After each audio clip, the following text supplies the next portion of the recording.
Yang kedua saudara, huruf takwa itu qaf. Qaf adalah lambang dari sifat qanaah. Qanaah artinya merasa cukup. Puasa melatih kita untuk bersikap cukup dalam hidup.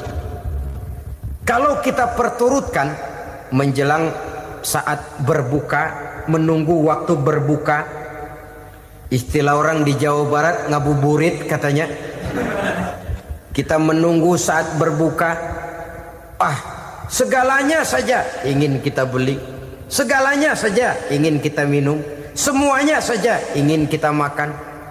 Sebab nafsu sudah begitu berupa, perut sudah sedemikian lapar, kerongkong sudah sedemikian haus, rasanya semuanya saja ingin kita telan.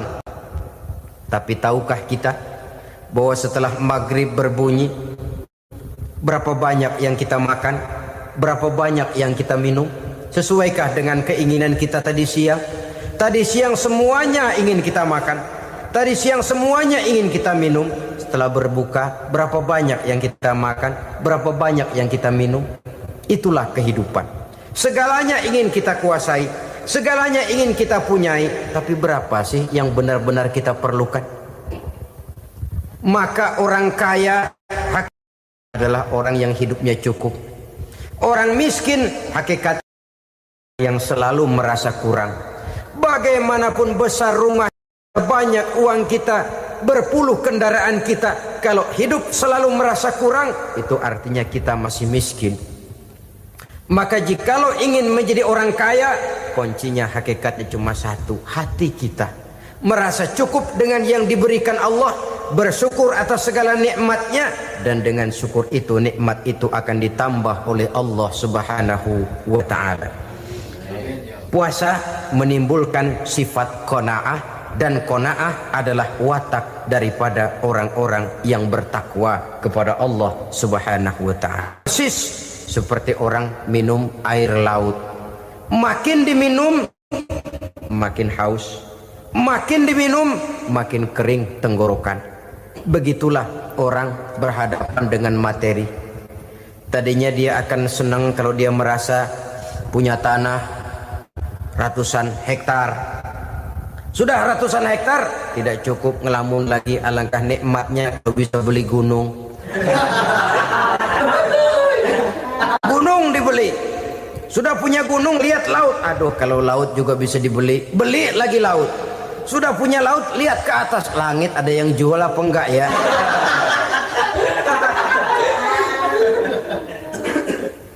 Seperti orang berhadapan dengan air laut yang makin diminum makin membuat kita haus dan makin kering tenggorokan ini. Maka itu harus dihentikan. Sikap untuk menghentikan itu tidak lain adalah dengan sifat qanaah itu tadi. Merasa cukup dengan apa yang diberikan Allah, mensyukuri nikmatnya.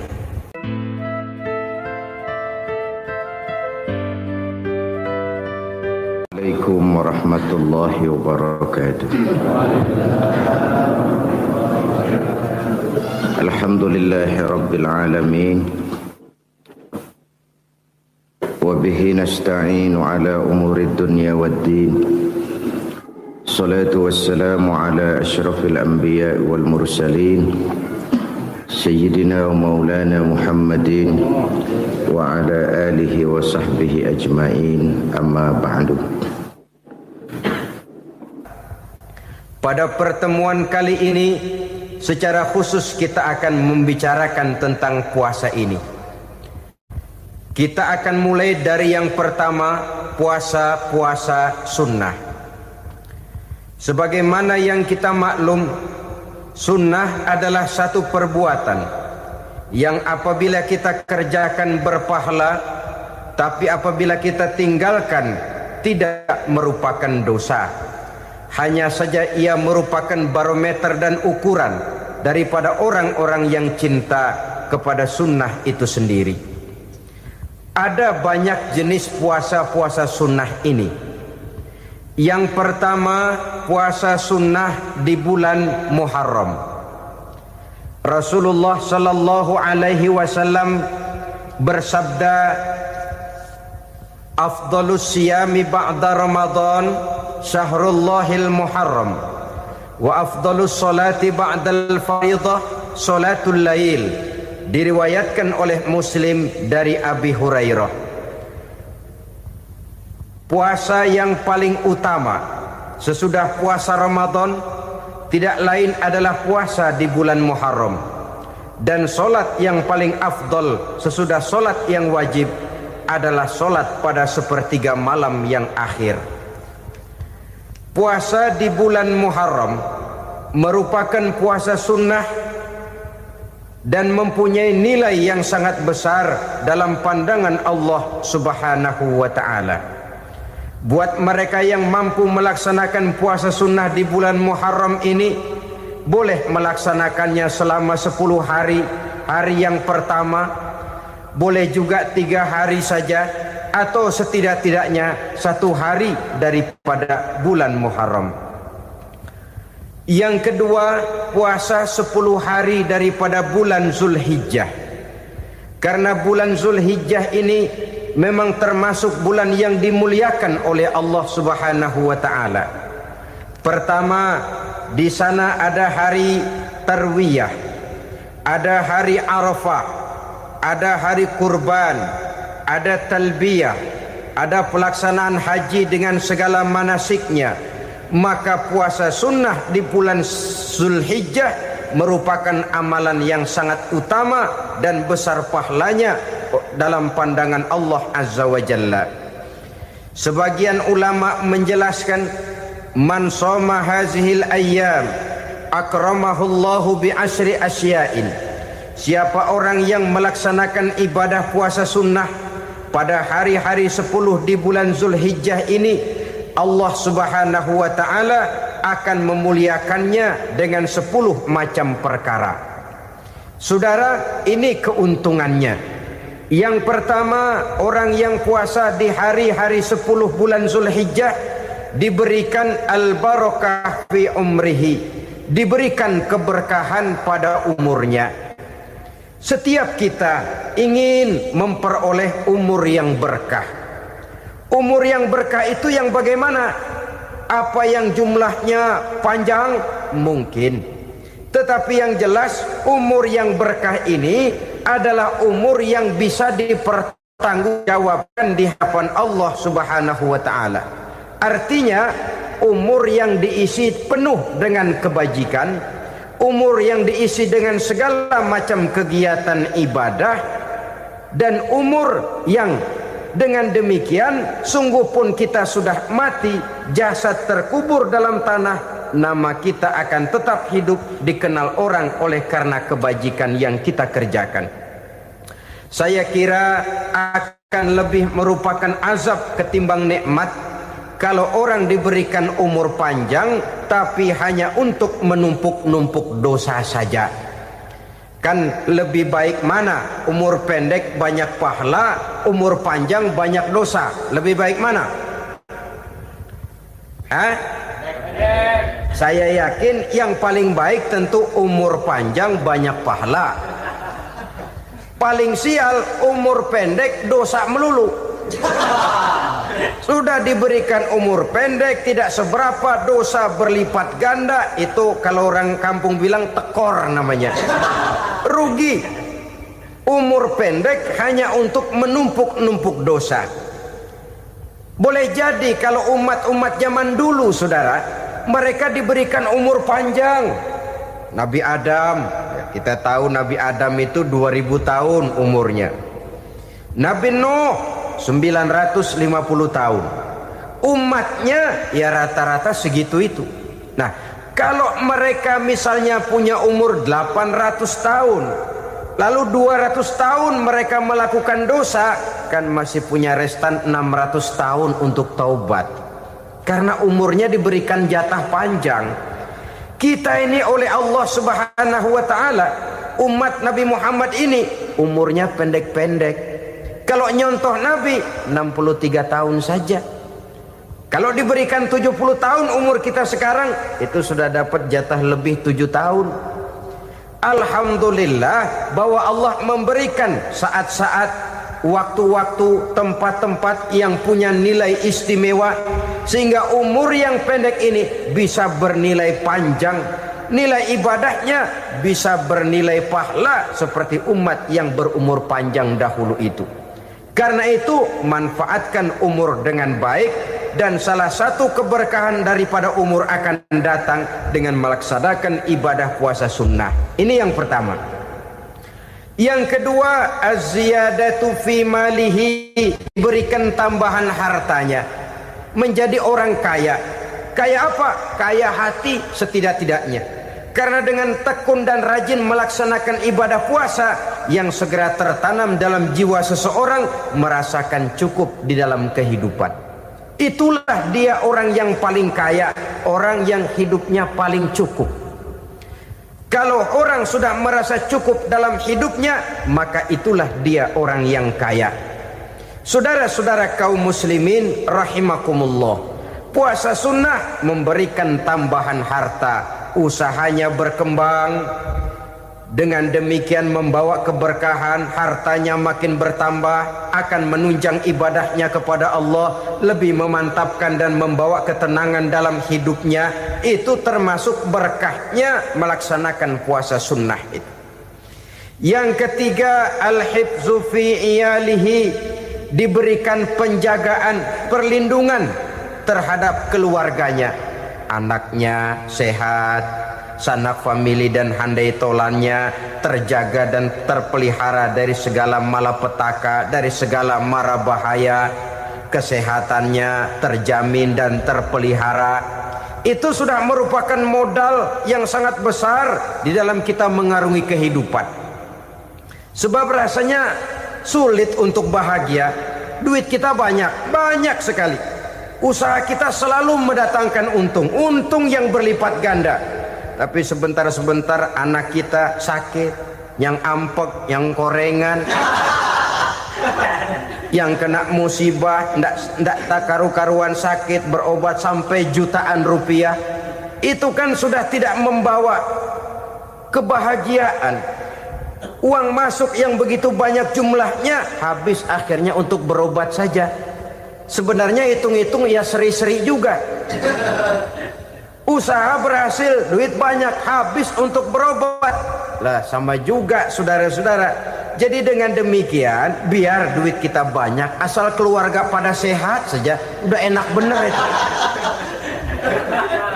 Duit banyak, ekonomi cukup, keluarga sehat, nikmat rasanya menjalani kehidupan ini. Yang kiamat sudah duit kagak barang seperak, keluarga ampek semua. Kiamat sudah. Saudara hadirin yang saya hormati, jadi yang ketiga, Allah memberikan pemeliharaan terhadap keluarganya. Satu kali orang dipelihara Allah, tidak satu kekuatan pun yang bisa mencelakakan.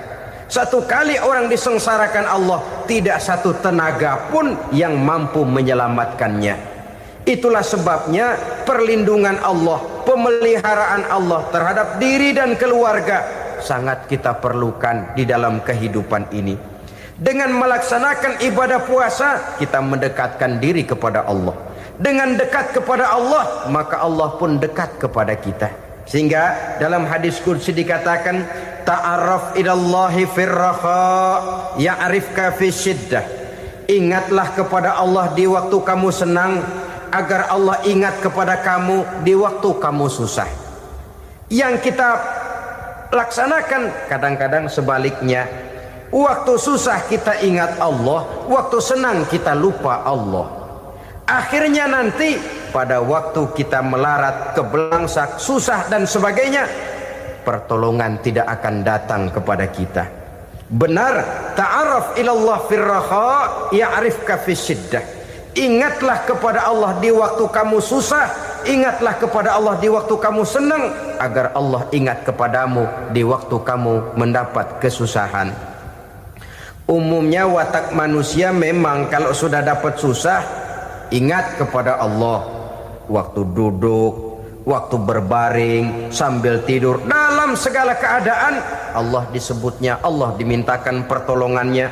Tapi dikala dia berada pada posisi di atas angin, merasa senang, bahagia, Allah terlupakan. Saudara-saudara kaum muslimin, itu yang ketiga. Yang keempat, at-takfiru li sayyiatihi. Orang yang melaksanakan puasa sunnah itu diampuni segala dosa dan kesalahan yang telah dilakukannya. Dan yang kelima, at-tad'ifu li hasanatihi, diberikan balasan yang berlipat ganda dari segala kebaikan yang dikerjakannya. 1 berbalas 7, 7 bisa berbalas 10, 10 masih berbalas 100, masih ditambah dengan wallahu yudha'ifu liman yasha. Allah melipat gandakan pahala orang-orang yang dikehendakinya.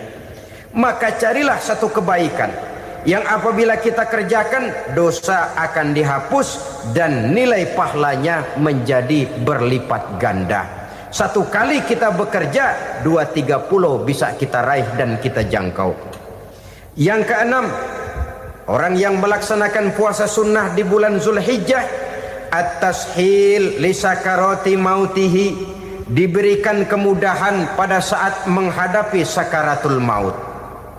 Maut a mysterious problem. Dia adalah pintu yang setiap orang pasti akan memasukinya. Bahwa mati adalah mati, itu semua kita tahu. Tapi hakikat orang pada saat menghadapi mati itu kan berbeda-beda.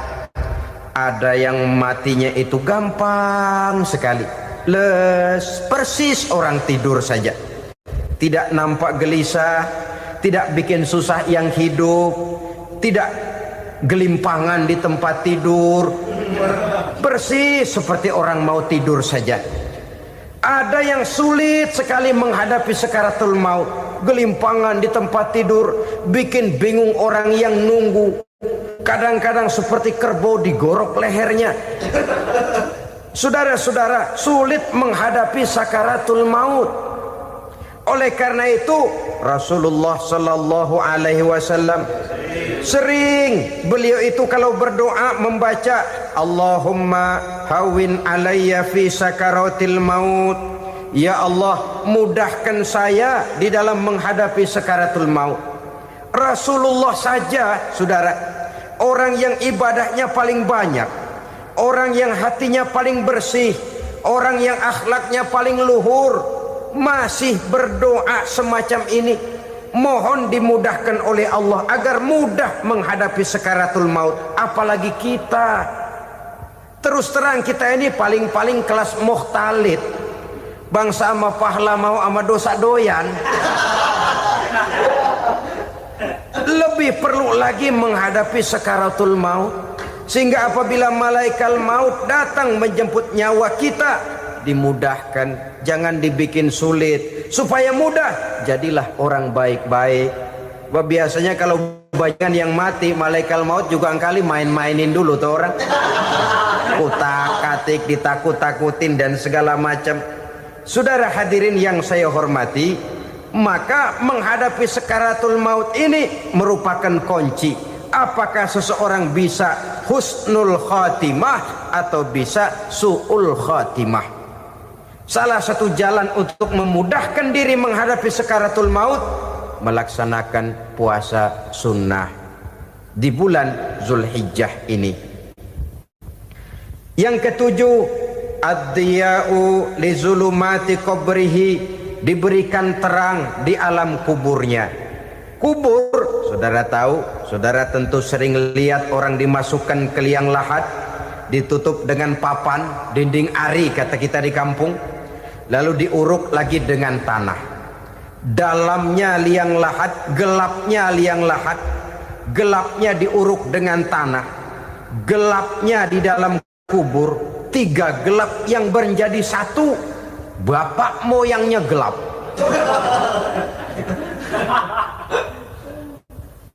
Puasa sunnah ini merupakan terang di alam kubur kita nanti. Yang kedelapan, at-tasqil limizanihi, diberikan keringanan pada timbangan di hari akhirat nanti. Bahwa setelah dibangkitkan dari kubur, setiap kita akan menghadapi perhitungan. akan ditimbang segala macam kebaikan dan segala macam kejahatan yang pernah kita lakukan di dalam kehidupan. Orang yang melaksanakan ibadah puasa sunnah at-tasqilu limizanihi, diberikan keringanan timbangan hari akhiratnya nanti. Yang kesembilan, an-najah minal bala, diberikan keselamatan dari segala macam bencana. Dan yang ke-10, as-su'ud ala darajatihi, diberikan ketinggian, naik derajatnya. Derajat di dunia, lebih-lebih lagi derajat di akhirat nanti. Ini keutamaan yang diberikan Allah Subhanahu wa ta'ala kepada mereka yang melaksanakan ibadah puasa 10 hari di bulan Zulhijjah menurut penjelasan sebagian dari para ulama kita. Jadi setelah puasa Muharram ada lagi puasa Zulhijjah. Kemudian puasa sunnah yang ketiga, puasa sunnah pada hari Senin dan hari Kamis.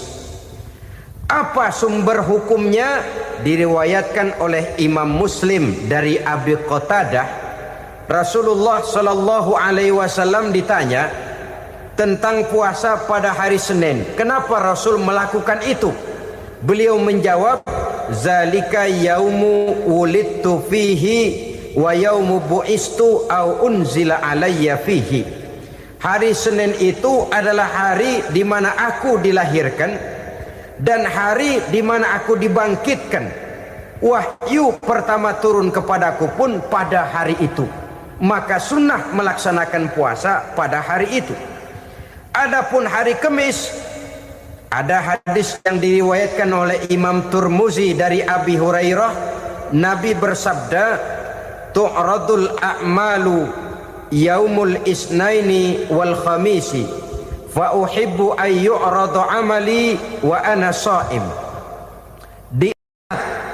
Disetor amal setiap manusia pada hari Senin dan pada hari Kamis. Maka aku ingin, kata Nabi, agar pada saat amalku disetor itu aku sedang puasa. Jadi malaikat itu menurut riwayat ini mencatat dan menyetorkan catatan amalan seseorang pada hari Senin, hari Kamis. Tiap hari Senin amalan kita disetor oleh malaikat. Catatan terakhir tentu yang sedang kita kerjakan. Sehingga yang masuk daftar, saya tinggalkan orang ini, dia sedang puasa. Karena naik catatan amalnya pada hari Senin. Kamis diangkat lagi, catatan paling akhir, saya tinggalkan orang ini, dia sedang puasa. Itu makna fa uhibbu ayyurada amali wa ana shaim. Aku senang kalau pada saat amalku disetor, catatan paling akhir aku lagi puasa. Satu keistimewaan.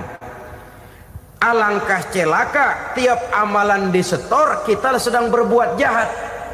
Senin, Kamis, teler, mabok, judi. Tiap amalan disetor, catatan akhirnya saya tinggalkan si fulan lagi teler. Laporan Senin. Kamis laporan lagi, saya tinggalkan si fulan lagi mirit kartu. Saudara hadirin yang saya muliakan, alangkah jeleknya catatan kita. Oleh karena itu sunnah puasa pada hari Senin dan hari Kamis. Ini amalan sunnah, saudara-saudara. Dan oleh karena ini amalan sunnah, sebagian ulama memberikan penjelasan, walaupun lupa niat, kalau sudah malam itu lupa niat, boleh niatnya sudah siang puasa sunnah ini. Dengan catatan dari pagi belum makan apa-apa. Malam saudara lupa, tahu-tahu ingat ini hari Senin, ini hari Senin. Dan jam 10, niatlah jam 10 itu. Sah puasanya asal dari pagi belum makan apa-apa. Tapi kalau sudah dapat 2 piring baru niat, jam 10 itu lain, ngojek namanya. Jadi puasa sunnah yang ketiga, puasa pada hari Senin dan hari Kamis. Yang keempat, puasa jenis sunnah yang keempat, puasa 6 hari di bulan Syawal. Diriwayatkan oleh Imam Muslim dari Abi Ayyub bahwa Nabi bersabda, man shoma ramadhana summa atba'ahu sittan min syawal kana kasyamid dahri.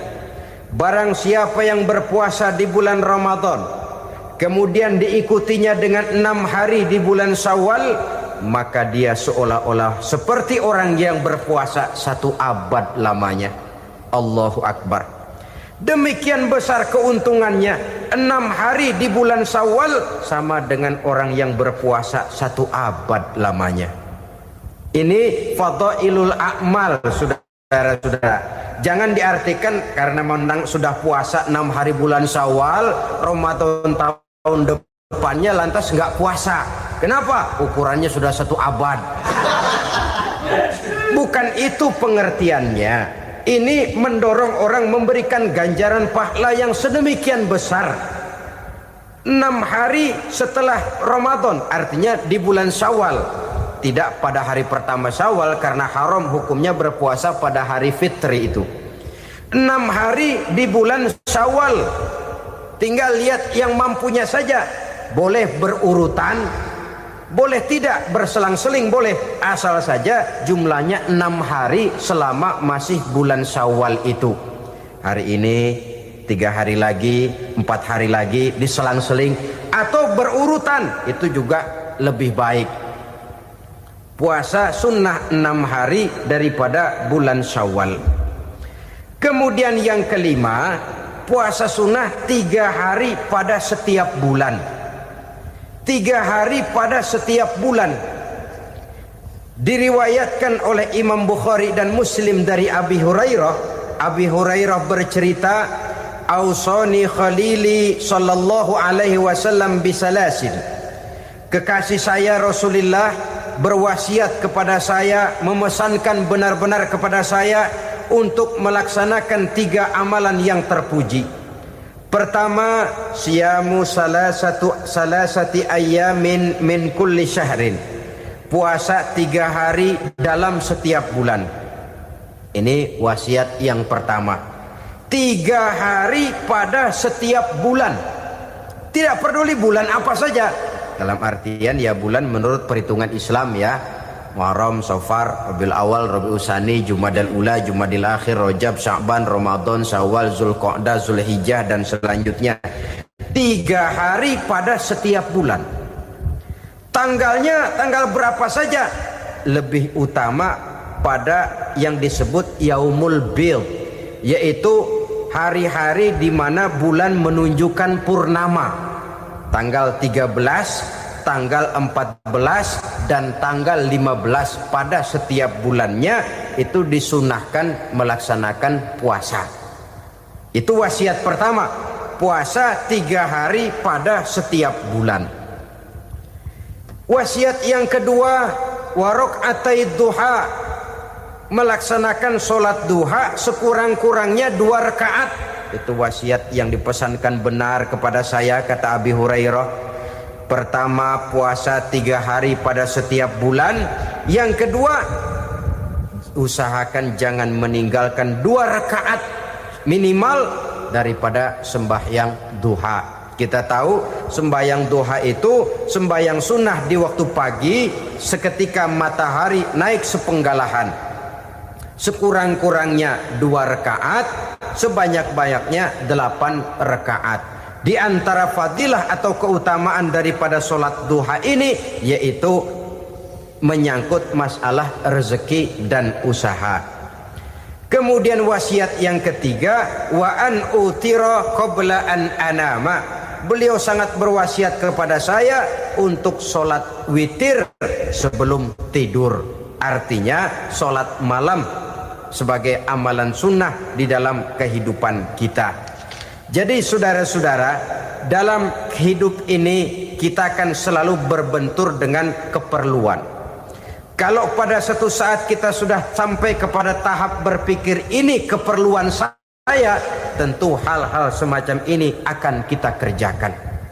Kita belum tergerak melaksanakan ini semua oleh karena barangkali kita merasa belum memerlukannya. Karena itu marilah kita berusaha di samping melaksanakan puasa yang wajib juga melaksanakan puasa yang sunnah di dalam kehidupan kita. Ini jenis puasa-puasa yang sunnah. Kemudian yang kedua, ada macam puasa yang disebut puasa nazar.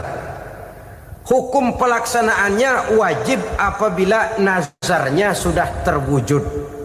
Puasa nazar, puasa yang dikaitkan dengan suatu persoalan. Umpamanya, kalau saya lulus ujian, saya akan puasa 1 minggu lamanya. Begitu ujiannya ternyata lulus, dia wajib bayar nazarnya. Puasa 7 hari, tidak lagi sunnah tapi wajib karena dia nazarkan. Asal saja tidak sah nazar kepada yang makruh, apalagi kepada yang haram. Umpamanya nazar, kalau tembus 6 nomor mau puasa 3 hari. Itu nazar semacam itu bukan saja tidak sah tapi haram hukumnya. Tidak boleh nazar kepada yang makruh apalagi kepada yang haram. Jadi apabila maksud yang sudah kita niatkan tercapai, wajiblah nazar itu dibayar, yaitu kalau nazarnya sunnah melaksanakan ibadah puasa.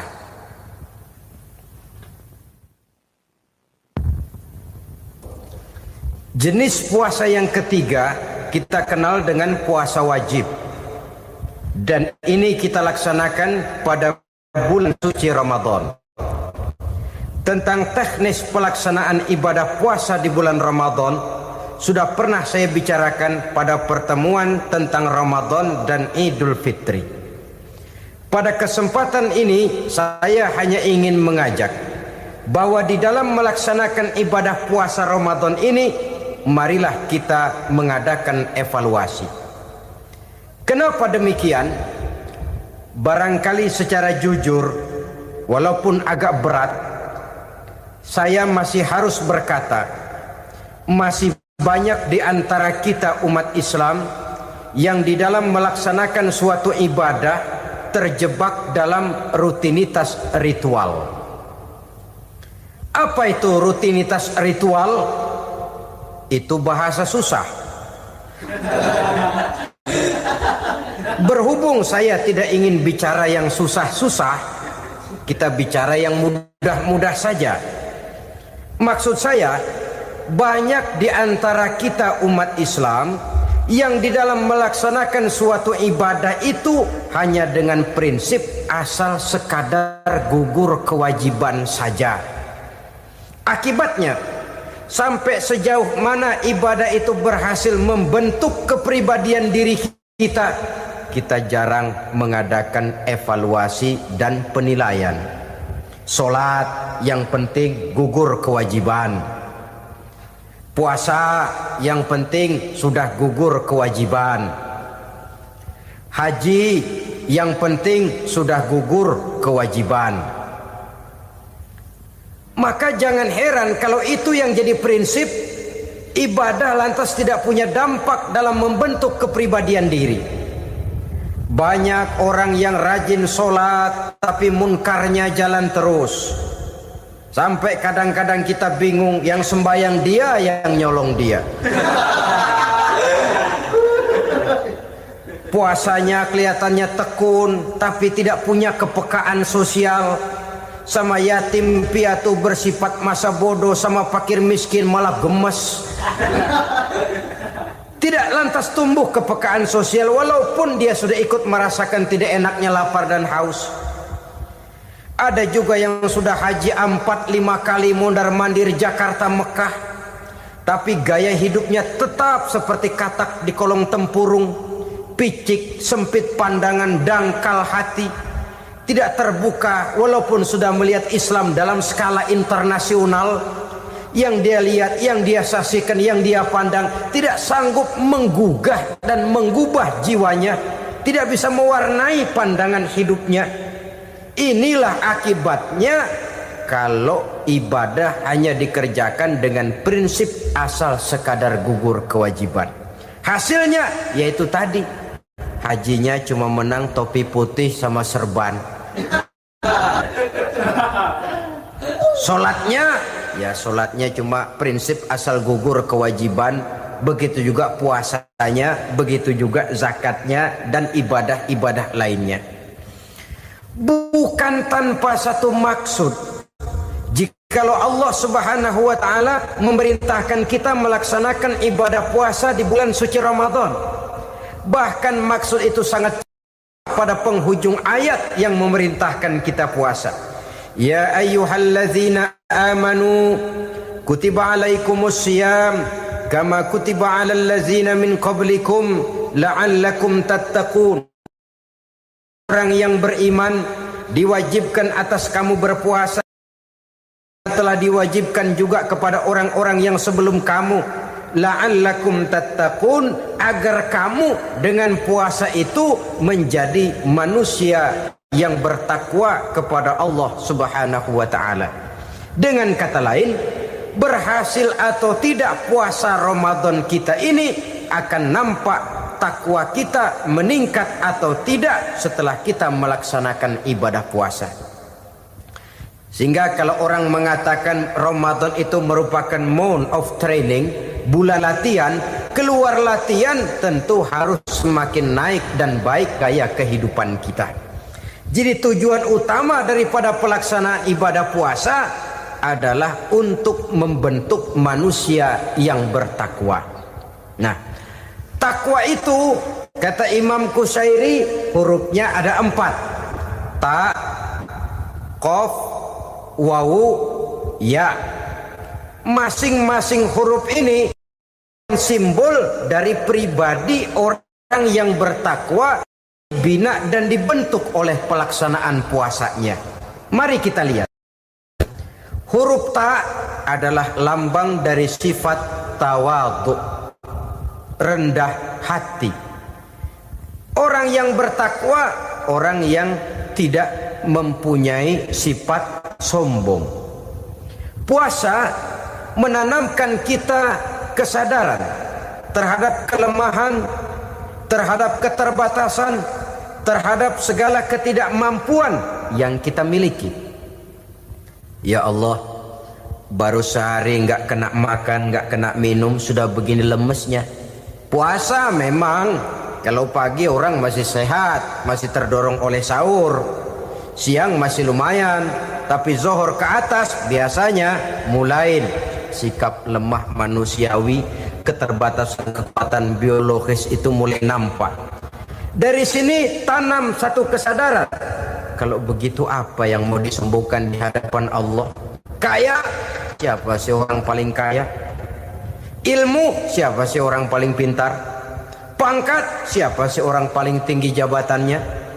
Dari sifat semacam ini lahir introspeksi, rasa mawas diri, timbul sifat tawaduknya, rendah hatinya, tidak melonjak menjadi angku dan sombong lantaran sedikit kemampuan dan kekuatan yang dimilikinya.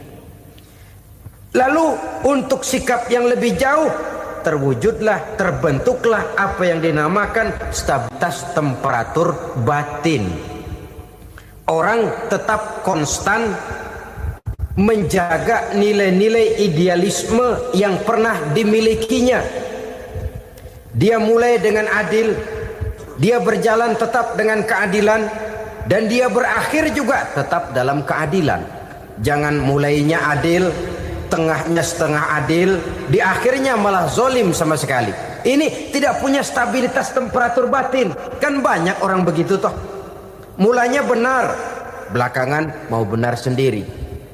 Mulanya sudah rela berkorban buat kepentingan orang banyak, belakangan malah selalu mengorbankan kepentingan orang banyak.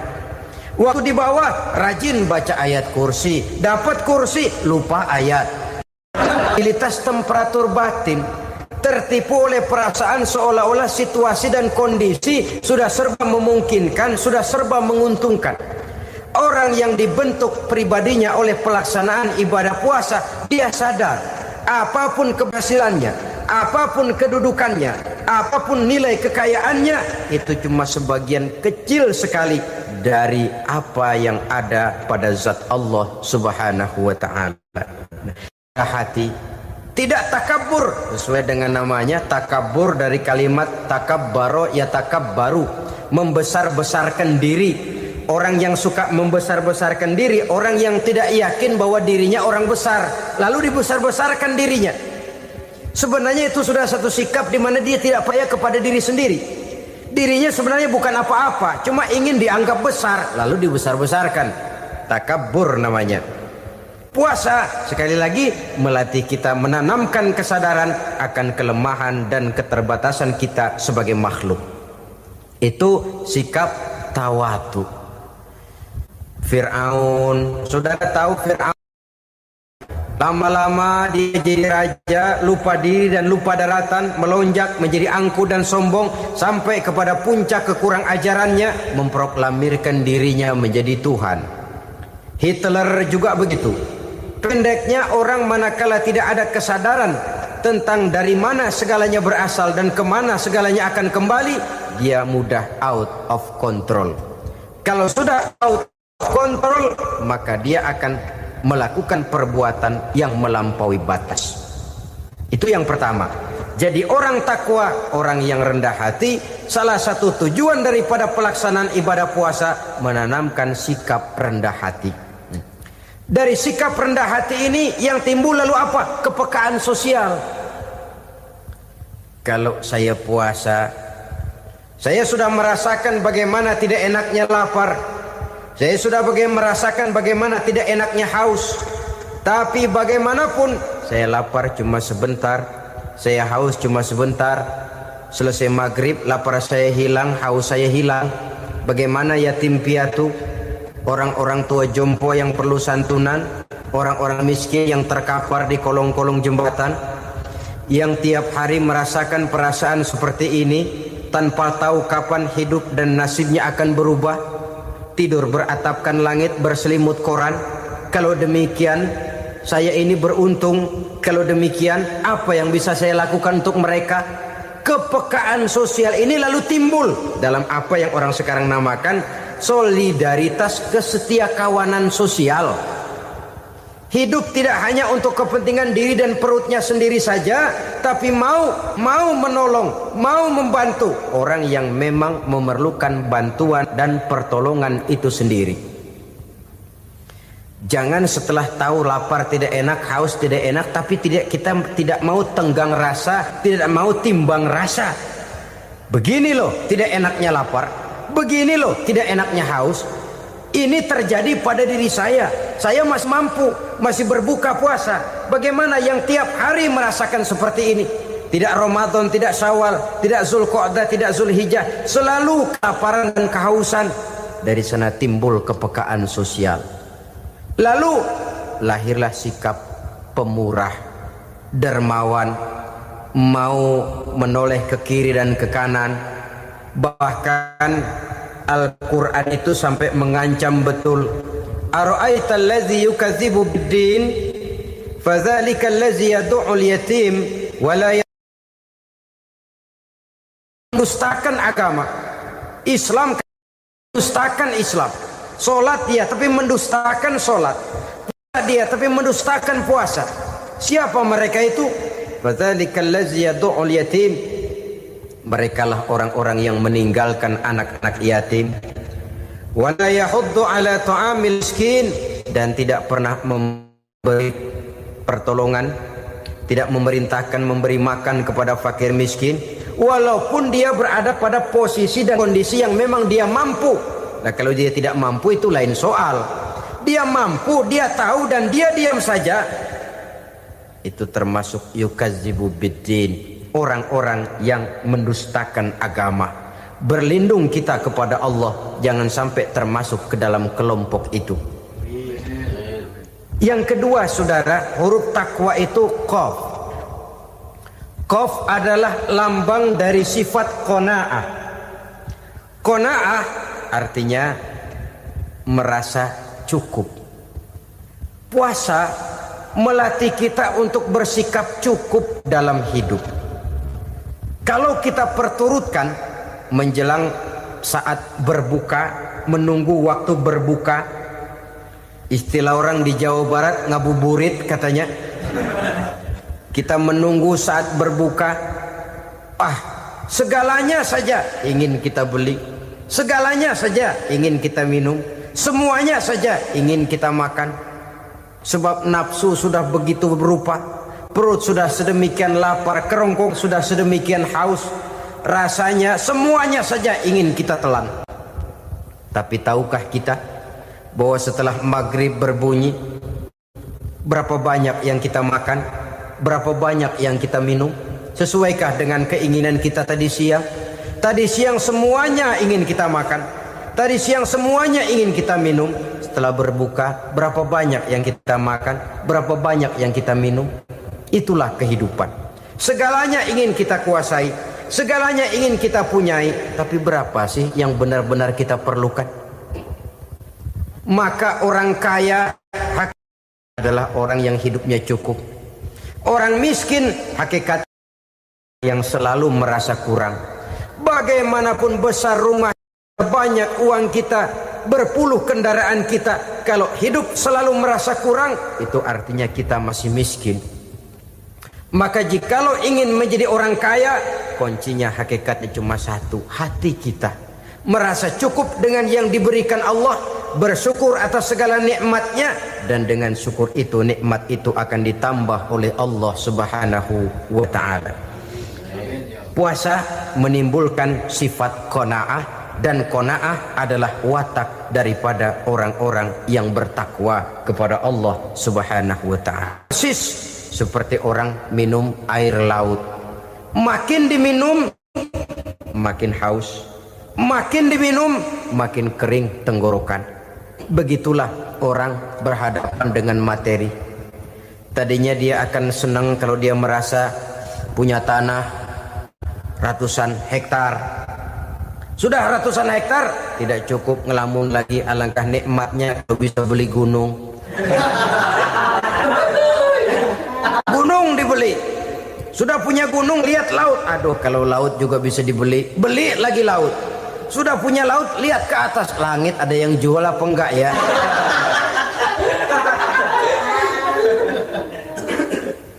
Seperti orang berhadapan dengan air laut yang makin diminum makin membuat kita haus dan makin kering tenggorokan ini. Maka itu harus dihentikan. Sikap untuk menghentikan itu tidak lain adalah dengan sifat qanaah itu tadi. Merasa cukup dengan apa yang diberikan Allah, mensyukuri nikmatnya. Itu yang kedua. Yang ketiga, pada kalimat takwa ada huruf wawu. Wawu adalah simbol dari sifat wara dengan ain. Wara, orang yang terpelihara dirinya baik dari yang syubhat, lebih-lebih dari yang haram. Syubhat, saudara tahu, barang yang remeng-remeng. Tapi sungguh pun remeng-remeng, kira-kira prosentasenya 70-30. 70% haram, 30% kemungkinan halalnya. Maka yang syubhat lebih baik dijauhi daripada diambil. Orang yang punya kepribadian wara, dirinya terpelihara, jangankan dari yang haram, dari yang syubhat saja dia sanggup menjaga dan memelihara dirinya. Oleh karena itu saya heran kalau orang di bulan Ramadan dia sanggup menjaga diri di waktu siang dari jenis makanan yang halal, dari jenis minuman yang haram. Ada tahu nganggur di meja siang, enggak dia makan. Ada air teh nganggur di meja siang, enggak dia makan. Padahal itu jenis makanan dan minuman yang halal. Tapi ketika datang maghrib, dia berbuka dengan makanan yang dibeli dari uang yang dihasilkan dengan cara yang haram. Bukankah itu sesuatu yang terbalik? Bukankah dengan demikian sudah tidak lagi menimbulkan sikap yang bisa memelihara dan menjaga kepribadian diri? Orang yang membiasakan diri terpelihara dari yang syubhat apalagi yang haram, maka baik yang dipakainya, yang diminumnya, yang dimakannya terdirilah dari barang-barang yang baik yang dihalalkan oleh agama. Wara. Kemudian yang keempat, pada huruf kalimat takwa ada huruf yakin. Huruf ya simbol dari sifat yakin. Orang yang puasa dibentuk kepribadiannya mempunyai satu keyakinan yang tangguh, dan keyakinan adalah ciri daripada orang yang takwa. Kita lihat yang dipanggil melaksanakan ibadah puasa ini kan iman. Karena memang sulit untuk melaksanakan puasa kalau tidak iman yang jadi dasar. Setidaknya seperti sudah pernah saya sampaikan, ibadah puasa ini memang sulit terkena penyakit show. Kalau kita sholat barangkali terangsang karena kelihatan orang lain. Kalau kita pergi haji mungkin jadi sugesti karena orang banyak tahu. Kalau kita bayar, kita jadi terangsang karena banyak orang lihat. Tapi kalau sudah puasa, puasa itu kan yang tahu cuma kita dan Allah saja. Ya, kita sholat, orang lain lihat, kita jadi rada semangat. Kita pergi haji, orang lain banyak ngantar, kita semangat. Kita bayar zakat, orang lain banyak saksikan, kita bersemangat. Tapi kita puasa, siapa yang mau nyaksiin kita puasa? Siapa yang mau memuji kita puasa? Siapa yang mau menyanjung kita puasa? Itu cuma urusan kita dan Allah. Oleh karenanya, dasar daripada pelaksanaan ibadah yang haus tenggorokan, segalanya jadi nikmatan. Tidak ada kerja yang lebih indah selain kerja yang didasarkan kepada satu keyakinan bahwa yang kita kerjakan itu adalah sesuatu yang benar. Dalam hal ini sesuatu yang diperintahkan oleh Allah Subhanahu wa taala kepada kita. Saudara-saudara kaum muslimin rahimakumullah. Demikianlah titik evaluasi kita. Jangan berpuasa hanya dengan prinsip asal sekadar menggugurkan kewajiban saja, yang akan berakibat Ramadan tahun ini berakhir begitu, Ramadan terjebak menjalani rutinitas ritualnya saja. Bahkan kadang-kadang yang nyata betul, Nabi menganjurkan tingkatkan ibadah pada 10 hari yang akhir di bulan Ramadan, tanggal 20 sampai akhir Ramadan. Yang kita praktekkan malah kegiatan ibadah kita justru menurun pada 20 Ramadan yang akhir. Coba lihat 20 Ramadan ke atas, itu pasukan tarawih paling kelas 60-70 tahun ke atas. Kemana yang lain sudah berpikir menghadapi lebaran, berpikir pulang mudik, berpikir macam-macam. Akibatnya konsentrasi ibadah lalu buyar. Dianjurkan Rasul tingkatkan ibadah pada 10 hari yang terakhir. Kita malah makin ke akhir makin lancip.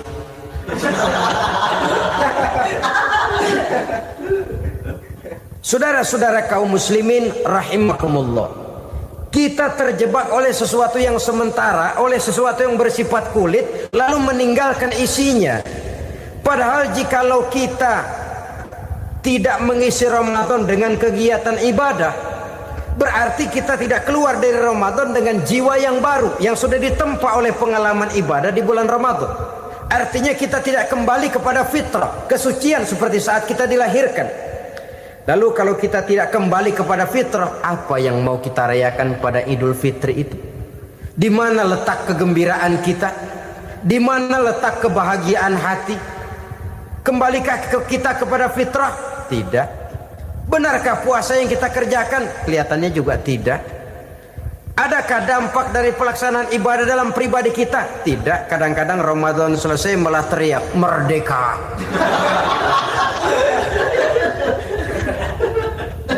Kalau tadinya Ramadan dia merasa terhalang, mau keluar siang, mau makan siang, bulan puasa, mau minum siang, bulan puasa, mau gandengan, bulan puasa. Ramadan selesai, kibarin bendera, teriak merdeka. Lalu kembali merajalela. Saudara-saudara, dampaknya tidak akan kelihatan. Padahal puasa yang baik, la'allakum tattaqun, membentuk manusia yang bertakwa kepada Allah Azza wa Jalla. Nah, sekarang apa kemudahan dan keistimewaan yang akan diberikan Allah kepada mereka yang sampai kepada tingkat takwa ini? Al-Quran menjelaskan, pertama, may yattaqillaha yaj'al lahu makhraja. Barang siapa yang bertakwa kepada Allah Subhanahu wa taala, maka dia akan diberikan makhraja. Makhraja itu jalan keluar dari segala macam kesulitan. Jalan keluarnya ada saja. menurut ukuran kemampuan dia, tidak mungkin, mustahil, tidak bisa, mana mungkin. Tapi pada waktunya ada saja jalan keluarnya. Termasuk jenis yang yaj'al lahu makhraja. Orang yang bertakwa kepada Allah selalu diberikan jalan keluar dari segala kesulitan yang dihadapinya. Siapa sih orangnya yang tidak pernah sulit dalam hidup ini? Siapa orang yang tidak pernah mengalami kesulitan? Tapi kadang orang menilai, itu kelihatannya hidupnya enak aja ya, kayaknya nggak pernah mengalami kesulitan. Sebenarnya bukan tidak pernah mengalami kesulitan, Allah selalu memberikan jalan keluar dari segala kesulitan yang dihadapinya. Lah kalau Allah yang memberikan jalan keluar, tentu sangat mudah sekali. Orang yang bertakwa diberikan jalan keluar dari segala macam kesulitan. Satu. Yang kedua, wa yarzuqhu min haitsu la yahtasib. Dia akan diberikan rezeki oleh Allah dengan jalan yang tidak disangka-sangka. Rezekinya datang dengan cara yang tidak disangka-sangka. Gajinya mungkin kecil, tapi penghasilannya gede. Kan itu yang penting.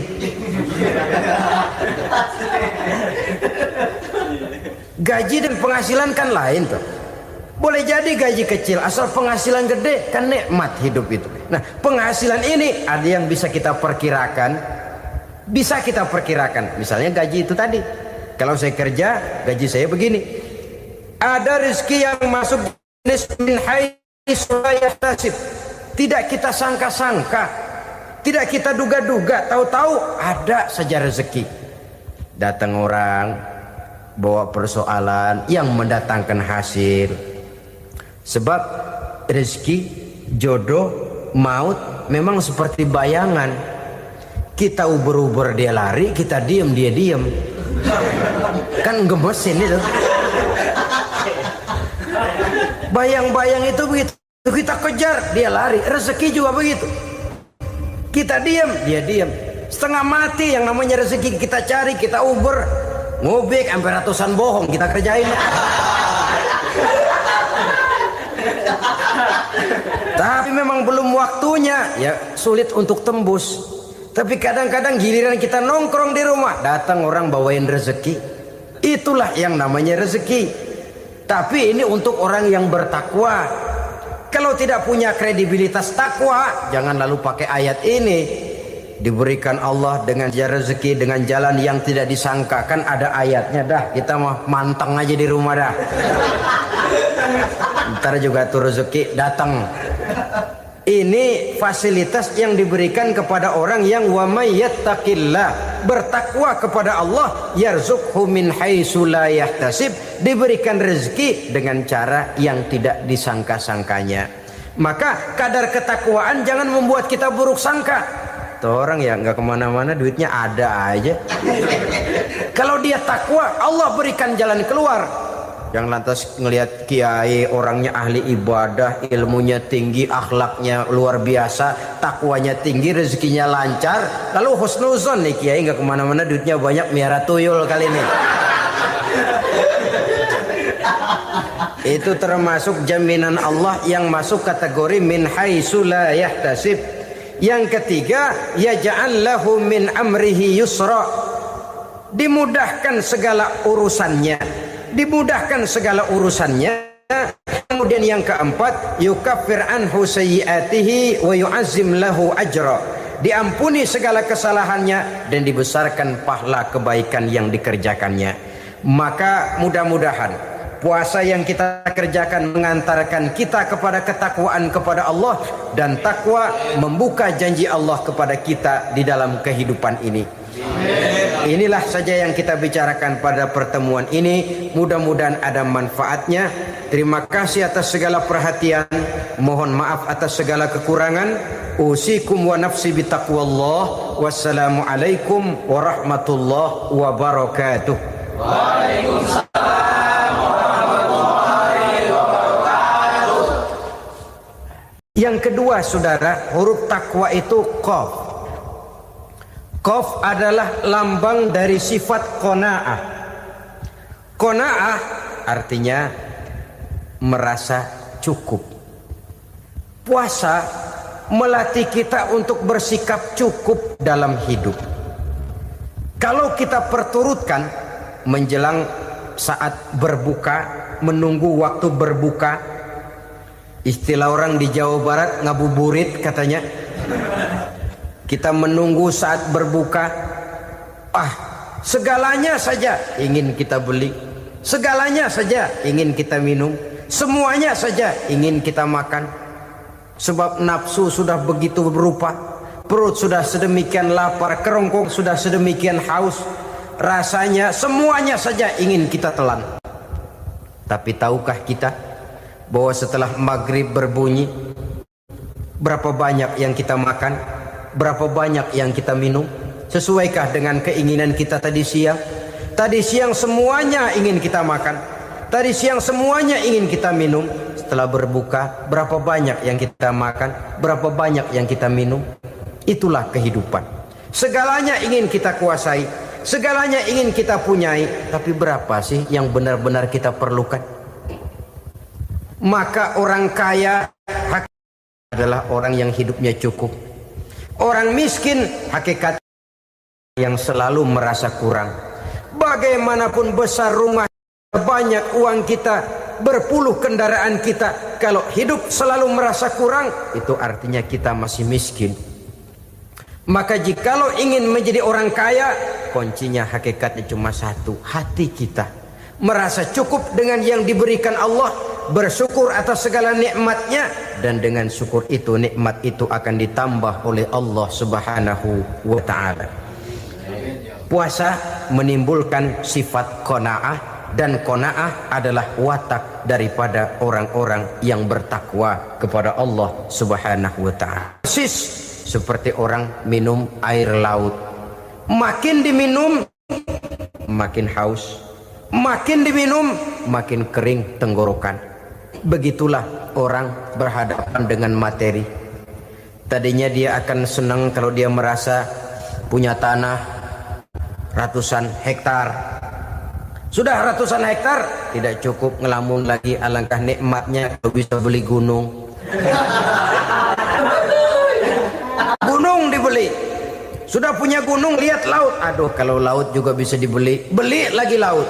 Sudah punya laut, lihat ke atas langit, ada yang jual apa enggak ya?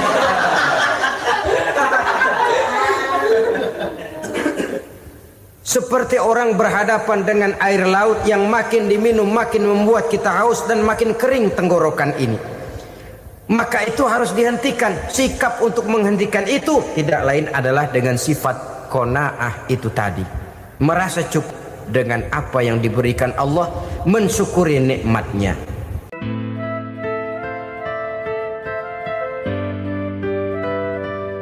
Assalamualaikum warahmatullahi wabarakatuh. Alhamdulillahi rabbil alamin,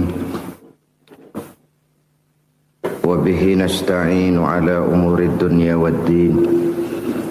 Salatu wassalamu ala asyrafil anbiya wal mursalin, Sayyidina wa maulana Muhammadin wa ala alihi wa sahbihi ajma'in, amma ba'du.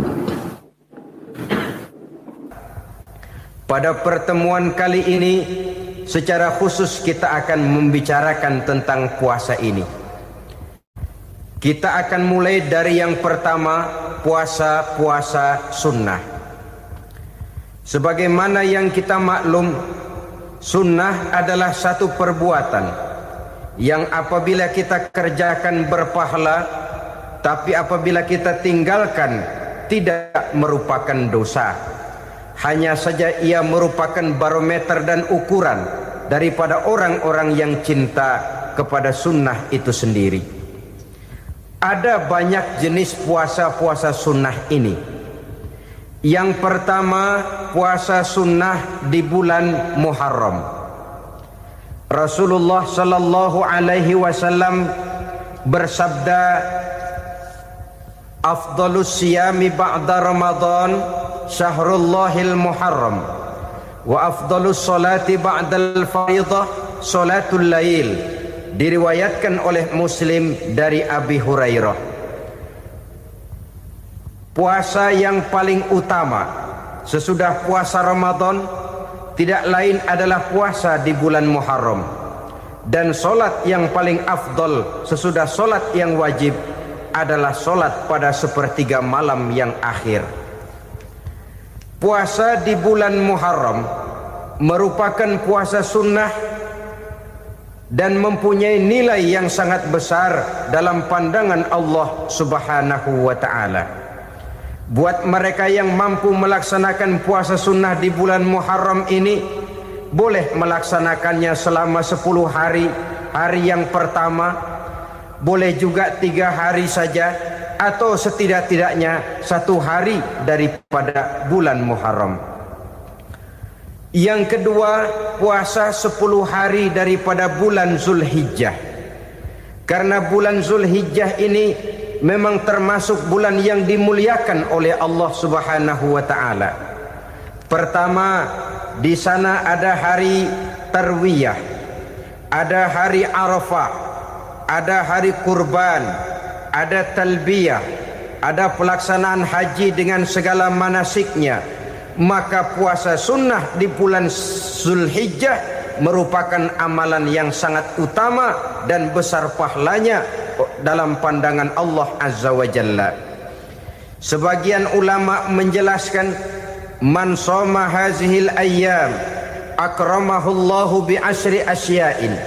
Siapa orang yang melaksanakan ibadah puasa sunnah pada hari-hari 10 di bulan Zulhijjah ini, Allah Subhanahu wa ta'ala akan memuliakannya dengan 10 macam perkara. Saudara, ini keuntungannya.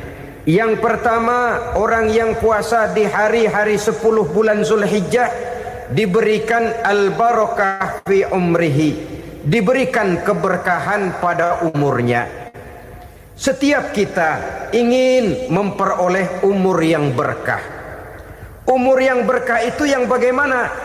Apa yang jumlahnya panjang? Mungkin. Tetapi yang jelas umur yang berkah ini adalah umur yang bisa dipertanggungjawabkan di hadapan Allah Subhanahu wa ta'ala. Artinya umur yang diisi penuh dengan kebajikan, umur yang diisi dengan segala macam kegiatan ibadah, dan umur yang dengan demikian sungguh pun kita sudah mati, jasad terkubur dalam tanah, nama kita akan tetap hidup, dikenal orang oleh karena kebajikan yang kita kerjakan.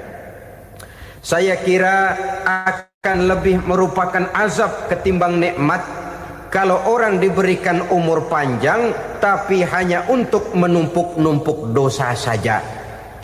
Kan lebih baik mana? Umur pendek banyak pahala, umur panjang banyak dosa. Lebih baik mana? Hah? Saya yakin yang paling baik tentu umur panjang banyak pahala. Paling sial umur pendek dosa melulu. Sudah diberikan umur pendek tidak seberapa, dosa berlipat ganda. Itu kalau orang kampung bilang tekor namanya. Rugi. Umur pendek hanya untuk menumpuk-numpuk dosa. Boleh jadi kalau umat-umat zaman dulu, saudara, mereka diberikan umur panjang. Nabi Adam, kita tahu Nabi Adam itu 2000 tahun umurnya. Nabi Nuh 950 tahun. Umatnya ya rata-rata segitu itu. Nah, kalau mereka misalnya punya umur 800 tahun, lalu 200 tahun mereka melakukan dosa, kan masih punya restan 600 tahun untuk taubat. Karena umurnya diberikan jatah panjang. Kita ini oleh Allah Subhanahu wa ta'ala, umat Nabi Muhammad ini umurnya pendek-pendek. Kalau nyontoh Nabi 63 tahun saja. Kalau diberikan 70 tahun umur kita sekarang, itu sudah dapat jatah lebih 7 tahun. Alhamdulillah bahwa Allah memberikan saat-saat, waktu-waktu, tempat-tempat yang punya nilai istimewa, sehingga umur yang pendek ini bisa bernilai panjang. Nilai ibadahnya bisa bernilai pahala seperti umat yang berumur panjang dahulu itu. Karena itu manfaatkan umur dengan baik, dan salah satu keberkahan daripada umur akan datang dengan melaksanakan ibadah puasa sunnah. Ini yang pertama. Yang kedua, az-ziyadatu fi malihi, diberikan tambahan hartanya, menjadi orang kaya. Kaya apa? Kaya hati setidak-tidaknya. Karena dengan tekun dan rajin melaksanakan ibadah puasa, yang segera tertanam dalam jiwa seseorang merasakan cukup di dalam kehidupan. Itulah dia orang yang paling kaya, orang yang hidupnya paling cukup. Kalau orang sudah merasa cukup dalam hidupnya, maka itulah dia orang yang kaya. Saudara-saudara kaum muslimin rahimakumullah, puasa sunnah memberikan tambahan harta, usahanya berkembang, dengan demikian membawa keberkahan, hartanya makin bertambah, akan menunjang ibadahnya kepada Allah, lebih memantapkan dan membawa ketenangan dalam hidupnya. Itu termasuk berkahnya melaksanakan puasa sunnah itu. Yang ketiga, al-hifzu fi iyalihi, diberikan penjagaan, perlindungan terhadap keluarganya. Anaknya sehat, sanak famili dan handai tolannya terjaga dan terpelihara dari segala malapetaka, dari segala mara bahaya. Kesehatannya terjamin dan terpelihara. Itu sudah merupakan modal yang sangat besar di dalam kita mengarungi kehidupan. Sebab rasanya sulit untuk bahagia. Duit kita banyak sekali. Usaha kita selalu mendatangkan untung yang berlipat ganda. Tapi sebentar-sebentar anak kita sakit, yang ampek, yang korengan, yang kena musibah, ndak tak karu-karuan sakit, berobat sampai jutaan rupiah. Itu kan sudah tidak membawa kebahagiaan. Uang masuk yang begitu banyak jumlahnya, habis akhirnya untuk berobat saja. Sebenarnya hitung-hitung ya seri-seri juga. Usaha berhasil, duit banyak, habis untuk berobat. Lah sama juga saudara-saudara. Jadi dengan demikian, biar duit kita banyak, asal keluarga pada sehat saja, udah enak bener itu. Duit banyak, ekonomi cukup, keluarga sehat, nikmat rasanya menjalani kehidupan ini. Yang kiamat sudah duit kagak barang seperak, keluarga ampek semua. Kiamat sudah.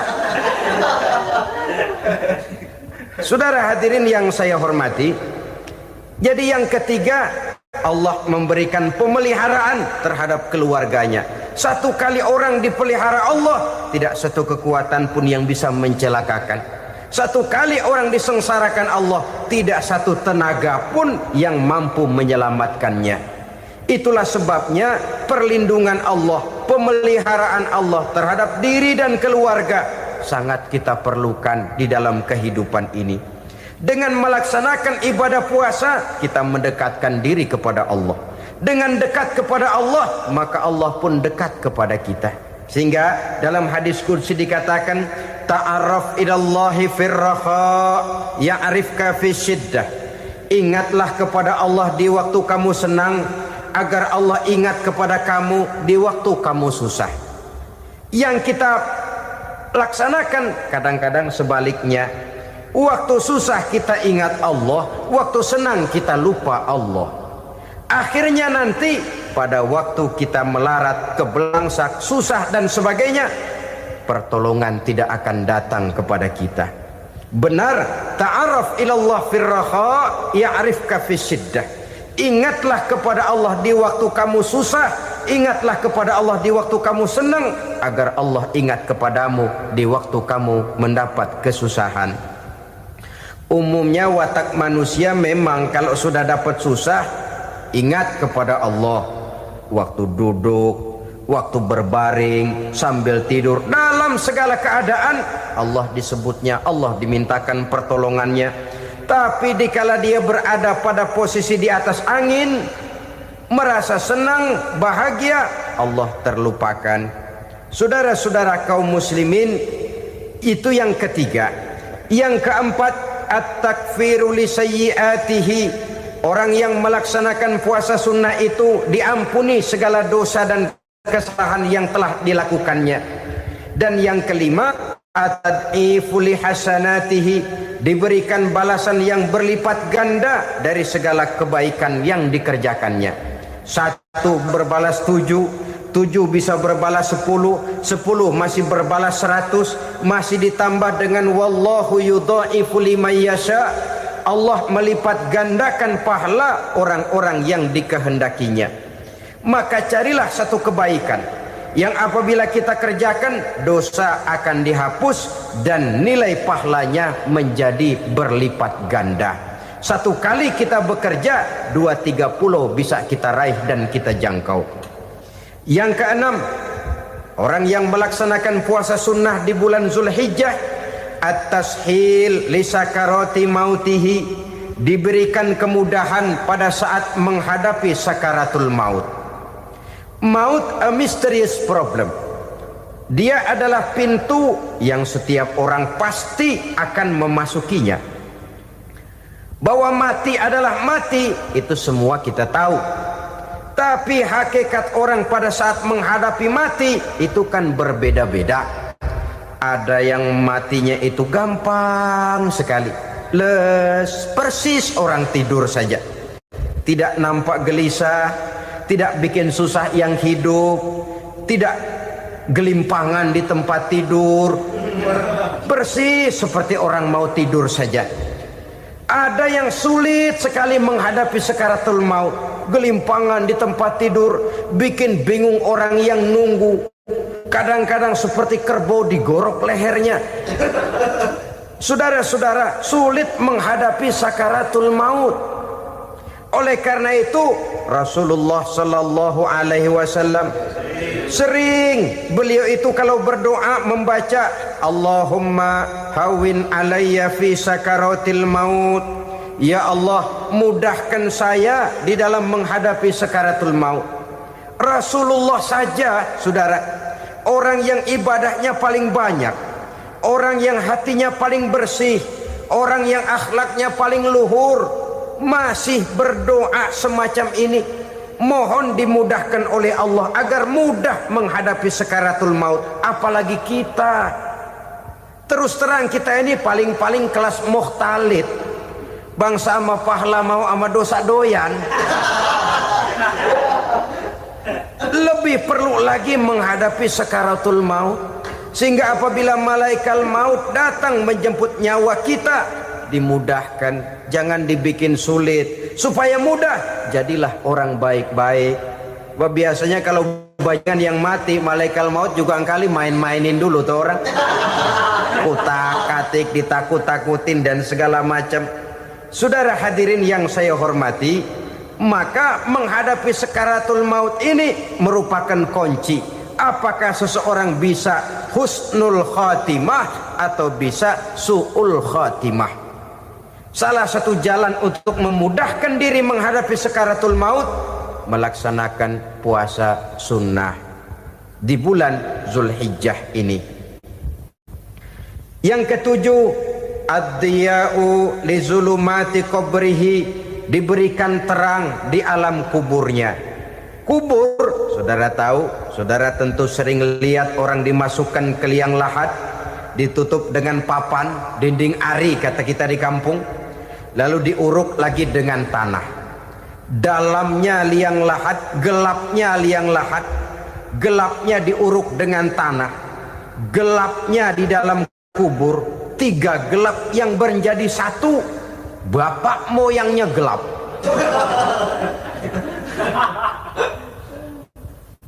Puasa sunnah ini merupakan terang di alam kubur kita nanti. Yang kedelapan, at-tasqil limizanihi, diberikan keringanan pada timbangan di hari akhirat nanti. Bahwa setelah dibangkitkan dari kubur, setiap kita akan menghadapi perhitungan, akan ditimbang segala macam kebaikan dan segala macam kejahatan yang pernah kita lakukan di dalam kehidupan. Orang yang melaksanakan ibadah puasa sunnah at-tasqilu li mizanihi, diberikan keringanan timbangan hari akhiratnya nanti. Yang kesembilan, an-najah minal bala, diberikan keselamatan dari segala macam bencana. Dan yang ke-10, as-su'ud ala darajatihi, diberikan ketinggian, naik derajatnya, derajat di dunia, lebih-lebih lagi derajat di akhirat nanti. Ini keutamaan yang diberikan Allah Subhanahu wa taala kepada mereka yang melaksanakan ibadah puasa 10 hari di bulan Zulhijjah menurut penjelasan sebagian dari para ulama kita. Jadi setelah puasa Muharram ada lagi puasa Zulhijjah. Kemudian puasa sunnah yang ketiga, puasa sunnah pada hari Senin dan hari Kamis. Apa sumber hukumnya? Diriwayatkan oleh Imam Muslim dari Abi Qatadah, Rasulullah Shallallahu Alaihi Wasallam ditanya tentang puasa pada hari Senin. Kenapa Rasul melakukan itu? Beliau menjawab, zalika yaumu wulidtu fihi wa yaumu bu'istu au unzila alayya fihi. Hari Senin itu adalah hari di mana aku dilahirkan dan hari di mana aku dibangkitkan. Wahyu pertama turun kepadaku pun pada hari itu. Maka sunnah melaksanakan puasa pada hari itu. Adapun hari Kamis, ada hadis yang diriwayatkan oleh Imam Turmuzi dari Abi Hurairah, Nabi bersabda, tu'radul a'malu yaumul isnaini wal khamisi fa uhibbu ay yu'rada amali wa ana sha'im. Disetor amal setiap manusia pada hari Senin dan pada hari Kamis. Maka aku ingin, kata Nabi, agar pada saat amalku disetor itu aku sedang puasa. Jadi malaikat itu menurut riwayat ini mencatat dan menyetorkan catatan amalan seseorang pada hari Senin, hari Kamis. Tiap hari Senin amalan kita disetor oleh malaikat. Catatan terakhir tentu yang sedang kita kerjakan. Sehingga yang masuk daftar, saya tinggalkan orang ini, dia sedang puasa. Karena naik catatan amalnya pada hari Senin. Kamis diangkat lagi, catatan paling akhir, saya tinggalkan orang ini, dia sedang puasa. Itu makna fa uhibbu ay yu'rada amali wa ana shaim. Aku senang kalau pada saat amalku disetor, catatan paling akhir aku lagi puasa. Satu keistimewaan. Alangkah celaka tiap amalan disetor kita sedang berbuat jahat. Senin, Kamis, teler, mabok, judi. Tiap amalan disetor, catatan akhirnya saya tinggalkan si fulan lagi teler. Laporan Senin. Kamis laporan lagi, saya tinggalkan si fulan lagi mirit kartu. Saudara hadirin yang saya muliakan, alangkah jeleknya catatan kita. Oleh karena itu sunnah puasa pada hari Senin dan hari Kamis. Ini amalan sunnah, saudara-saudara. Dan oleh karena ini amalan sunnah, sebagian ulama memberikan penjelasan, walaupun lupa niat, kalau sudah malam itu lupa niat, boleh niatnya sudah siang puasa sunnah ini, dengan catatan dari pagi belum makan apa-apa. Malam saudara lupa, tahu-tahu ingat ini hari Senin, dah jam 10, niatlah jam 10 itu, sah puasanya asal dari pagi belum makan apa-apa.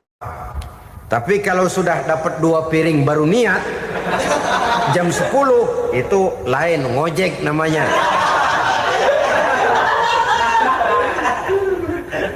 Jadi puasa sunnah yang ketiga, puasa pada hari Senin dan hari Kamis. Yang keempat, puasa jenis sunnah yang keempat, puasa 6 hari di bulan Syawal.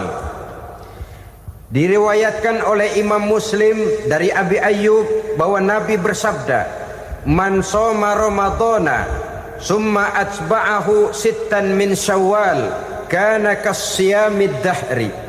Barang siapa yang berpuasa di bulan Ramadan kemudian diikutinya dengan 6 hari di bulan Syawal, maka dia seolah-olah seperti orang yang berpuasa 1 abad lamanya. Allahu Akbar. Demikian besar keuntungannya. 6 hari di bulan Syawal sama dengan orang yang berpuasa 1 abad lamanya. Ini fadailul a'mal, saudara-saudara. Jangan diartikan karena menang sudah puasa 6 hari bulan Syawal, Ramadan tahun depannya lantas nggak puasa. Kenapa? Ukurannya sudah 1 abad. Bukan itu pengertiannya. Ini mendorong orang memberikan ganjaran pahala yang sedemikian besar. 6 hari setelah Ramadan, artinya di bulan Syawal. Tidak pada hari pertama Syawal karena haram hukumnya berpuasa pada hari fitri itu. 6 hari di bulan Syawal. Tinggal lihat yang mampunya saja. Boleh berurutan, boleh tidak berselang-seling, boleh, asal saja jumlahnya 6 hari selama masih bulan Syawal itu. Hari ini 3 hari lagi, 4 hari lagi, diselang-seling atau berurutan, itu juga lebih baik. Puasa sunnah 6 hari daripada bulan Syawal. Kemudian yang kelima, puasa sunnah 3 hari pada setiap bulan. 3 hari pada setiap bulan. Diriwayatkan oleh Imam Bukhari dan Muslim dari Abi Hurairah. Abi Hurairah bercerita, "Ausani khalili sallallahu alaihi wasallam bisalasin." Kekasih saya Rasulullah berwasiat kepada saya, memesankan benar-benar kepada saya untuk melaksanakan 3 amalan yang terpuji. Pertama, siyamu salasati ayyamin min kulli syahrin. Puasa 3 hari dalam setiap bulan. Ini wasiat yang pertama. 3 hari pada setiap bulan. Tidak peduli bulan apa saja. Dalam artian ya bulan menurut perhitungan Islam ya.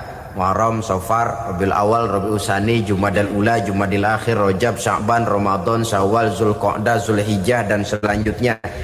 3 hari pada setiap bulan. Tanggalnya tanggal berapa saja. Lebih utama pada yang disebut Yaumul Bid, yaitu hari-hari di mana bulan menunjukkan purnama. Tanggal 13, tanggal 14 dan tanggal 15 pada setiap bulannya itu disunahkan melaksanakan puasa. Itu wasiat pertama, puasa 3 hari pada setiap bulan. Wasiat yang kedua, waraqatai duha, melaksanakan sholat duha sekurang-kurangnya 2 rakaat. Itu wasiat yang dipesankan benar kepada saya, kata Abi Hurairah. Pertama, puasa 3 hari pada setiap bulan. Yang kedua, usahakan jangan meninggalkan 2 rakaat minimal daripada sembahyang duha. Kita tahu sembahyang duha itu sembahyang sunnah di waktu pagi seketika matahari naik sepenggalahan. Sekurang-kurangnya 2 rakaat, sebanyak-banyaknya 8 rakaat. Di antara fadilah atau keutamaan daripada sholat duha ini yaitu menyangkut masalah rezeki dan usaha. Kemudian wasiat yang ketiga, wa an utira qabla an anama. Beliau sangat berwasiat kepada saya untuk sholat witir sebelum tidur. Artinya sholat malam sebagai amalan sunnah di dalam kehidupan kita. Jadi saudara-saudara, dalam hidup ini kita akan selalu berbentur dengan keperluan. Kalau pada suatu saat kita sudah sampai kepada tahap berpikir ini keperluan saya, tentu hal-hal semacam ini akan kita kerjakan. Kita belum tergerak melaksanakan ini semua oleh karena barangkali kita merasa belum memerlukannya. Karena itu, marilah kita berusaha di samping melaksanakan puasa yang wajib, juga melaksanakan puasa yang sunnah di dalam kehidupan kita. Ini jenis puasa-puasa yang sunnah. Kemudian yang kedua, ada macam puasa yang disebut puasa nazar. Hukum pelaksanaannya wajib apabila nazarnya sudah terwujud. Puasa nazar, puasa yang dikaitkan dengan suatu persoalan. Umpamanya, kalau saya lulus ujian, saya akan puasa 1 minggu lamanya. Begitu ujiannya ternyata lulus, dia wajib bayar nazarnya. Puasa 7 hari, tidak lagi sunnah tapi wajib karena dia nazarkan. Asal saja tidak sah nazar kepada yang makruh apalagi kepada yang haram. Umpamanya nazar kalau tembus 6 nomor mau puasa 3 hari. Itu nazar semacam itu bukan saja tidak sah tapi haram hukumnya. Tidak boleh nazar kepada yang makruh apalagi kepada yang haram. Jadi apabila maksud yang sudah kita niatkan tercapai, wajiblah nazar itu dibayar, yaitu kalau nazarnya sunnah melaksanakan ibadah puasa.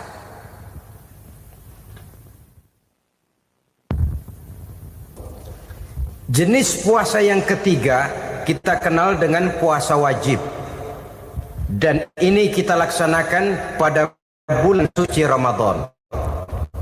Tentang teknis pelaksanaan ibadah puasa di bulan Ramadan sudah pernah saya bicarakan pada pertemuan tentang Ramadan dan Idul Fitri. Pada kesempatan ini saya hanya ingin mengajak bahwa di dalam melaksanakan ibadah puasa Ramadan ini, marilah kita mengadakan evaluasi. Kenapa demikian? Barangkali secara jujur, walaupun agak berat, saya masih harus berkata, masih banyak di antara kita umat Islam yang di dalam melaksanakan suatu ibadah terjebak dalam rutinitas ritual. Apa itu rutinitas ritual?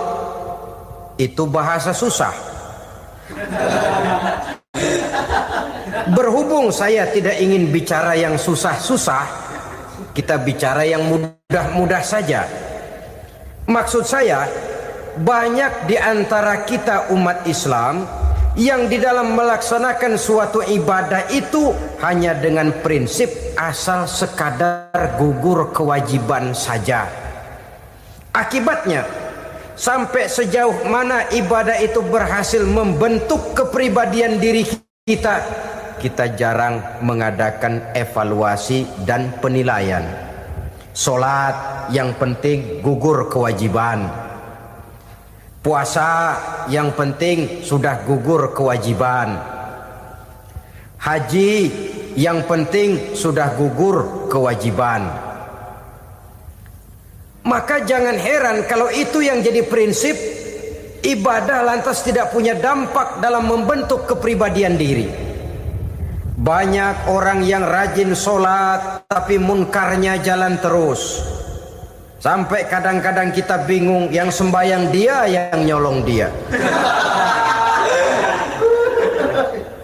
Puasanya kelihatannya tekun tapi tidak punya kepekaan sosial. Sama yatim piatu bersifat masa bodoh, sama fakir miskin malah gemes. Tidak lantas tumbuh kepekaan sosial walaupun dia sudah ikut merasakan tidak enaknya lapar dan haus. Ada juga yang sudah haji 4-5 kali mondar-mandir Jakarta Mekah, tapi gaya hidupnya tetap seperti katak di kolong tempurung, picik, sempit pandangan, dangkal hati, tidak terbuka walaupun sudah melihat Islam dalam skala internasional. Yang dia lihat, yang dia saksikan, yang dia pandang tidak sanggup menggugah dan mengubah jiwanya, tidak bisa mewarnai pandangan hidupnya. Inilah akibatnya kalau ibadah hanya dikerjakan dengan prinsip asal sekadar gugur kewajiban. Hasilnya yaitu tadi, hajinya cuma menang topi putih sama serban. Sholatnya cuma prinsip asal gugur kewajiban. Begitu juga puasanya, begitu juga zakatnya dan ibadah-ibadah lainnya. Bukan tanpa satu maksud. Jika Kalau Allah Subhanahu wa taala memerintahkan kita melaksanakan ibadah puasa di bulan suci Ramadan. Bahkan maksud itu sangat pada penghujung ayat yang memerintahkan kita puasa. Ya ayyuhalladzina amanu kutiba alaikumus syiyam kama kutiba alal ladzina min qablikum la'allakum tattaqun. Orang yang beriman diwajibkan atas kamu berpuasa, telah diwajibkan juga kepada orang-orang yang sebelum kamu, la'allakum tattaqun, agar kamu dengan puasa itu menjadi manusia yang bertakwa kepada Allah Subhanahu wa taala. Dengan kata lain, berhasil atau tidak puasa Ramadan kita ini akan nampak takwa kita meningkat atau tidak setelah kita melaksanakan ibadah puasa. Sehingga kalau orang mengatakan Ramadan itu merupakan month of training, bulan latihan, keluar latihan tentu harus semakin naik dan baik gaya kehidupan kita. Jadi tujuan utama daripada pelaksanaan ibadah puasa adalah untuk membentuk manusia yang bertakwa. Nah, takwa itu kata Imam Qusairi hurufnya ada 4. Ta, qaf, wawu, ya. Masing-masing huruf ini simbol dari pribadi orang yang bertakwa, dibina dan dibentuk oleh pelaksanaan puasanya. Mari kita lihat. Huruf ta adalah lambang dari sifat tawadhu, rendah hati. Orang yang bertakwa, orang yang tidak mempunyai sifat sombong. Puasa menanamkan kita kesadaran terhadap kelemahan, terhadap keterbatasan, terhadap segala ketidakmampuan yang kita miliki. Ya Allah, baru sehari nggak kena makan, nggak kena minum, sudah begini lemesnya. Puasa memang kalau pagi orang masih sehat, masih terdorong oleh sahur, siang masih lumayan, tapi zuhur ke atas biasanya mulai sikap lemah manusiawi, keterbatasan kekuatan biologis itu mulai nampak. Dari sini tanam satu kesadaran, kalau begitu apa yang mau disembuhkan di hadapan Allah? Kaya, siapa sih orang paling kaya? Ilmu, siapa sih orang paling pintar? Pangkat, siapa sih orang paling tinggi jabatannya? Dari sifat semacam ini lahir introspeksi, rasa mawas diri, timbul sifat tawaduknya, rendah hatinya, tidak melonjak menjadi angkuh dan sombong lantaran sedikit kemampuan dan kekuatan yang dimilikinya. Lalu untuk sikap yang lebih jauh, terwujudlah, terbentuklah apa yang dinamakan stabilitas temperatur batin. Orang tetap konstan menjaga nilai-nilai idealisme yang pernah dimilikinya. Dia mulai dengan adil, dia berjalan tetap dengan keadilan, dan dia berakhir juga tetap dalam keadilan. Jangan mulainya adil, tengahnya setengah adil, di akhirnya malah zolim sama sekali. Ini tidak punya stabilitas temperatur batin. Kan banyak orang begitu toh. Mulanya benar, belakangan mau benar sendiri. Mulanya sudah rela berkorban buat kepentingan orang banyak, belakangan malah selalu mengorbankan kepentingan orang banyak.